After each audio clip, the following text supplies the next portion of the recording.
Published, 17:26 Eastern Daylight Saving Time, the 25th of April 2018. Updated, 10:47 Eastern Daylight Saving Time, the 26th of April 2018. Wales's June test in the USA is feared to be in serious doubt as unrest grows stateside due to miserable ticket sales and the impending collapse of the company staging the fixture, part funded by the RFU and Harlequins. Wales are set to play South Africa on June 2 in Washington, D.C. before they tour Argentina and the Springboks face England back home. The match was set up by a promotional company which has RFU Chief Executive Stephen Brown as a board member. Wales's test match against South Africa in Washington, D.C. on June 2 is in serious doubt, but as that company, Rugby International Marketing, RIM, hemorrhages money, with a staggering £3 million, $4.2 million lost by the end of 2017, there are grave concerns surrounding Wales's US test. Now the RFU may be forced to abandon this venture with RIM amid fears of the company's doomed future. It has come to light this morning that Harlequins are also deeply concerned by RIM's precarious situation. As anxiety grows, Sportsmail understands they too will consider their position as investors. The club would lose a huge amount of money if RIM went under. A spokeswoman said, "The RFU is a minority shareholder in RIM.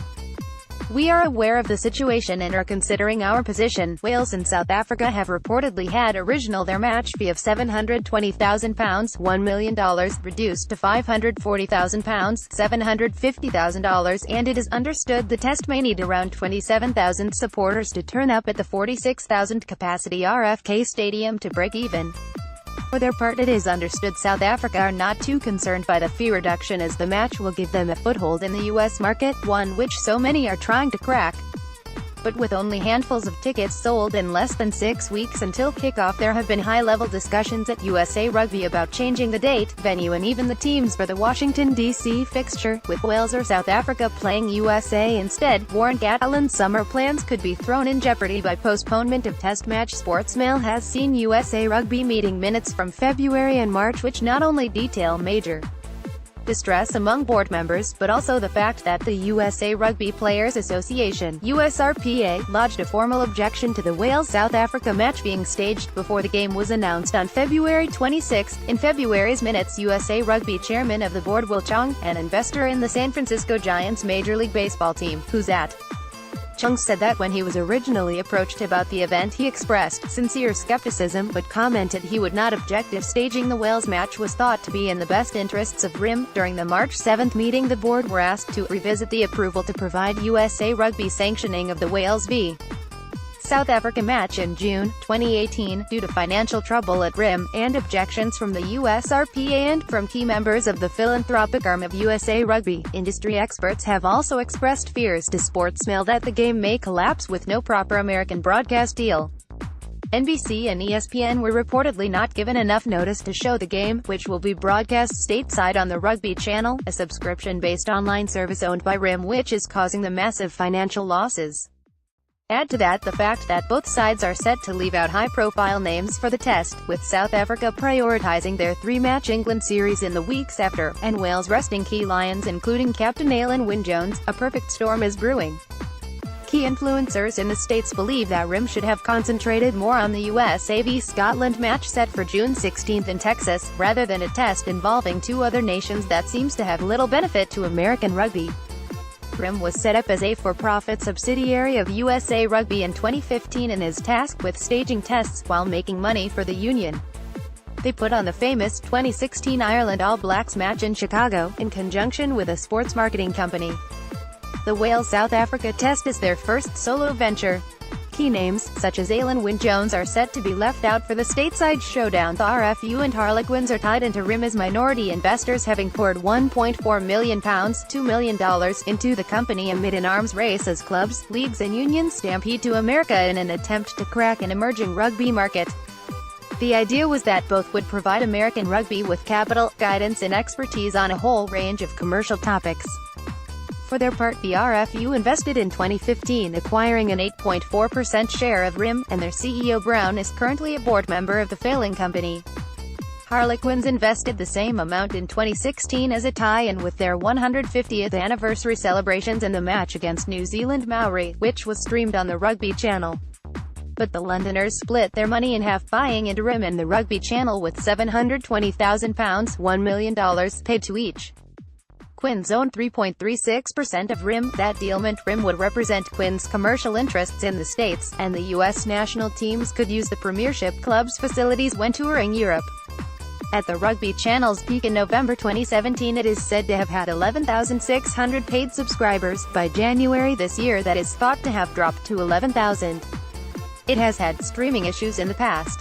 In 2016, the feed showing USA v Italy dropped out with the Eagles down by 1 point with less than 10 minutes to go.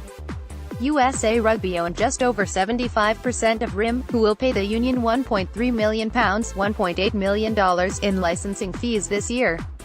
RIM started with £5.3 million $7.5 million investment but has burned through most of it. The Rugby Channel, the main spark. At a March meeting, the union's Congress said they were worried RIM's business practices are endangering the payments owed to USA Rugby. In addition, RIM's failure to maximize their business model makes their long-term viability tenuous, and threatened to shut down the company if losses continued.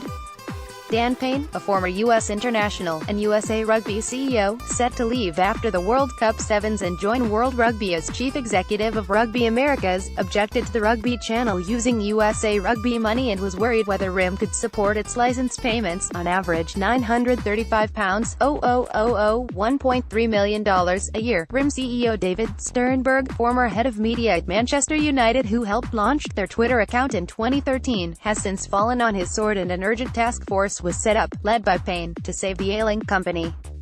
Pam Cossing, a former USA Women's International, is now the RIM CEO. Nigel Melville, the RFU's Director of Professional Rugby, was pivotal in setting up RIM when he was USA Rugby's CEO.